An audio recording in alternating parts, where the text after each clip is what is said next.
All right, some more review that we talked about last week was seating arrangements. So it says you and 5 friends go on a road trip. How many different ways can you sit? So you and 5 friends are going on a road trip, so there's 6 total. Now, it does not say you need to have a specific order here. It does not say I need to sit in the front or anybody else is riding shotgun, okay? So you need to say 6 factorial, okay? Put that in your calculator. Remember, factorial should be around the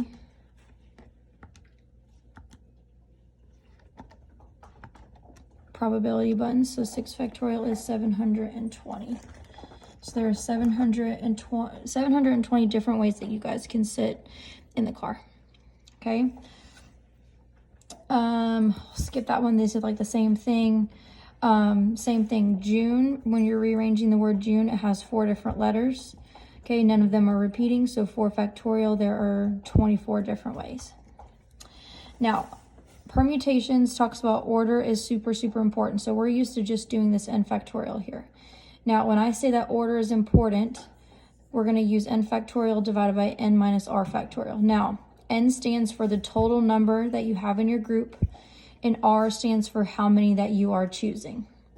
Okay, so an example of that, okay, just rearranging these, you can do them in your calculator. Your n is always going to be your first or your biggest. Your r is going to be how many you're choosing. So if you're going to rewrite this in this formula, 11 factorial over 11 minus 5 factorial. So 11 factorial over 6 factorial, and then you can put that in your calculator. Okay. Now, another example of that would be, how many ways can you choose a president, vice president, and secretary from a club that has 20 members? Now, this one is more specific because you have a president, you have vice president, you have secretary from a club, okay? So your total amount of people that you're dealing with is 20. You are choosing a specific amount of people. So you're choosing 1 president, 1 vice president, 1 secretary. So you are choosing 3. So 20 P, R, which is 3, okay? Now, you could say 20 factorial over 20 minus 3 factorial. So 20 factorial over 17 factorial. Now, you could put that in the calculator, or there is another way to put it in the calculator. There's a little shortcut. If you do not have a calculator, I put some resources online that have a link to how you can put in NPR.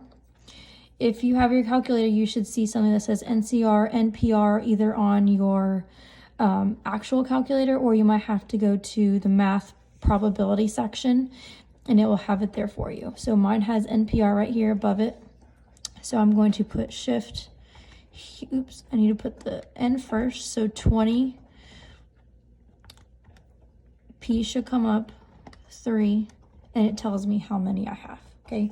Or you could put 20 factorial divided by 17 factorial in your calculator, and it should give you the same answer.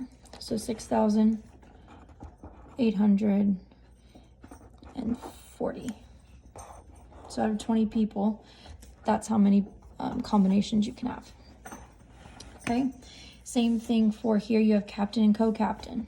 Okay, now you are only choosing 2 positions. Okay, because they do matter. Okay, you're not just picking 2 people to be captain, you're picking a captain and a co-captain. So you're doing 40 P2. So again, 40 P2, 1,560 possibilities.